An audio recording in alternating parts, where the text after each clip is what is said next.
Hi everyone, আসসালামু আলাইকুম। আজ আমি আপনাদের তৈরি করে দেখাবো মজাদার একটা তালের পিঠা। তালের পিঠা তো আপনারা অনেকভাবে খেয়েছেন। এই পিঠাটা একবার তৈরি করে দেখুন, এটা খেতে অনেক মজার হয় আর দেখতেও কিন্তু অনেক সুন্দর ও আকর্ষণীয়। আর এই পিঠাটা বানানো একদম সহজ, ঝটপট একটা পিঠার রেসিপি। টোটাল 10 থেকে 15 মিনিটের মধ্যেই আপনার পিঠা রেডি। তো পুরো ভিডিওটি দেখে নেবেন, আশা করি ভালো লাগবে। পিঠা তৈরির জন্য প্রথমে আমি একটা বলের ভিতরে নিয়ে নিলাম হাফ কাপ তাল। তালটা কিন্তু রান্না করা না, এটা কাঁচা তাল। আর হাফ কাপ নিলাম নারকেল কোড়া, আর নারকেলটা এরকম ছোট করে কোড়াতে হবে। চিনি নিলাম 1/3 কাপ।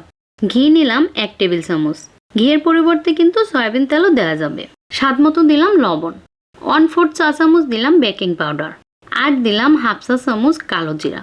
কালো জিরা কেউ পছন্দ না করলে বাদ দিতে পারেন, তবে তালের পিঠার সাথে কালো জিরার ফ্লেভারটা কিন্তু অনেক ভালো যায়, ট্রাই করে দেখতে পারেন। এবার এই সব কিছু আমি সুন্দরভাবে একটু মিশিয়ে নেব।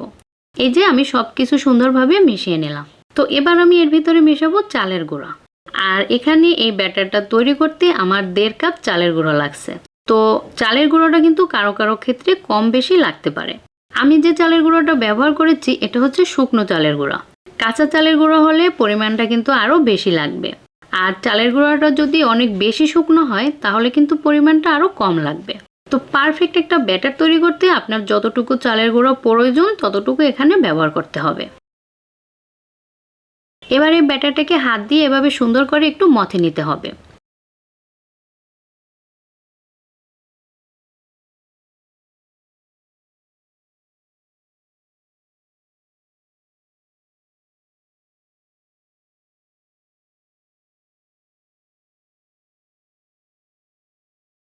আর এই তো ব্যাটারটা কিন্তু রেডি। আর ব্যাটারটা দেখুন, ঠিক এরকম ঘনত্বের একটা ব্যাটার আপনাকে তৈরি করতে হবে। আর এই যে দেখুন, পিঠার ডিজাইনটা করার জন্য আমি এরকম একটা পাইপিং ব্যাগ নিয়ে নিলাম। এই পাইপিং ব্যাগের ভিতরে আমি পিঠার ব্যাটারটা নিয়ে নিব। পাইপিং ব্যাগ হাতের কাছে না থাকলে যে কোনো পলিথিন অথবা বিস্কিটের প্যাকেট বা আটার প্যাকেট এগুলোও কিন্তু এখানে ব্যবহার করতে পারবেন।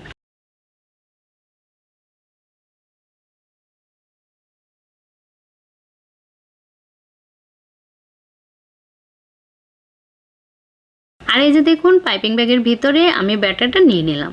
তারপরে উপর থেকে আমি মুখটা বন্ধ করে নিলাম। তারপরে এই যে আমি আরও একটা পাইপিং ব্যাগ নিয়ে পাইপিং ব্যাগের মাথাটা একটু কেটে নিলাম। তারপরে 6B যে নজলটা থাকে এই নজলটা আমি পাইপিং ব্যাগের ভিতরে সেট করে নিলাম। 6B নজল হচ্ছে বেকিংয়ের জন্য কমন একটা নজল। এটা যে কোনো বেকিংয়ের দোকানে আপনারা পেয়ে যাবেন। তারপরে এই যে পিঠার ব্যাটারের যে ব্যাগটা এর মাথাটাও একটু কেটে নজলের ব্যাগের ভিতরে সেট করে নিলাম।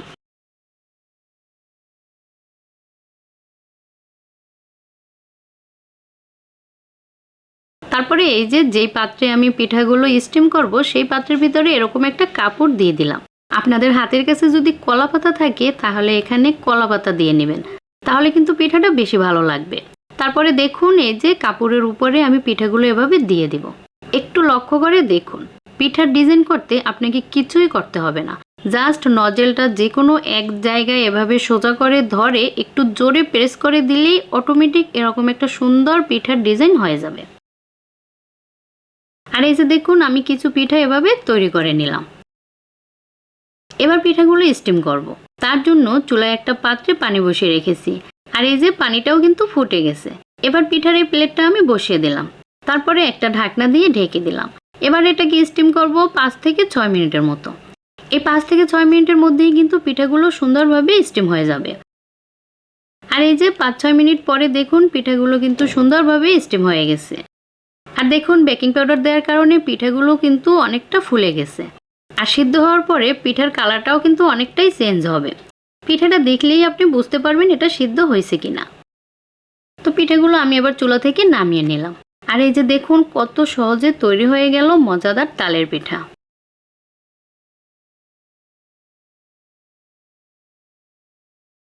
তো পিঠার ভেতরটাও একটু দেখুন, এটা একদম সফট আর এরকম একটু ফেলাপি টাইপের হবে। মুখে দিলেই একদম মিলিয়ে যাবে। তো আশা করি পুরো ভিডিওটি আপনাদের ভালো লেগেছে। ভালো লাগলে আমার চ্যানেলটি সাবস্ক্রাইব করে সবসময় আমার সাথেই থাকবেন। ভালো থাকবেন সবাই। আল্লাহ হাফেজ।